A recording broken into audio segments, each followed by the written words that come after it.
శరణ్య భోజనం చేయడానికి ప్లేట్ తీసుకోబోతూ ఉంటే తన చెయ్యి కాలడంతో ఇక ప్లేట్ కింద పడేస్తూ ఉంటుంది. ఇక నొప్పితో బాధపడిపోతూ ఉంటే దర్శన్ పరిగెత్తుకుంటూ అక్కడికి వస్తాడు.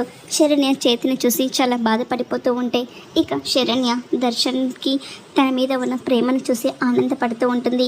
తనే స్వయంగా కాలిపోయిన తన చేతికి వెన్నపూస రాస్తూ ఇక నోటితో ఊదుతూ ఉంటాడు.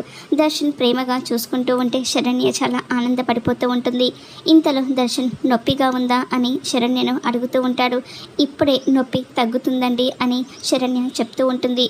నువ్వు అన్నం తినే పరిస్థితిలో కూడా లేవు కదా, నేనే నీకు తినిపిస్తాను అని దర్శన్ తనే స్వయంగా శరణ్యకు భోజనం తినిపిస్తూ ఉంటాడు. తను అలా ప్రేమగా తినిపిస్తూ ఉంటే శరణ్య చాలా ఆనందపడిపోతూ ఉంటుంది.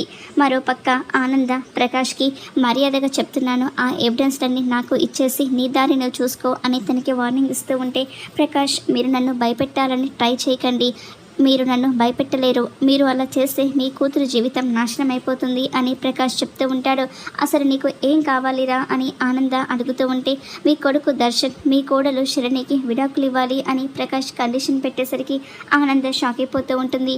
మరి ప్రకాష్ ఆ కండిషన్ ఎందుకు పెట్టాడు, సమీరాకి ప్రకాష్కి ఉన్న సంబంధం ఏంటి, రాబోయే ఎపిసోడ్లో చూద్దాం.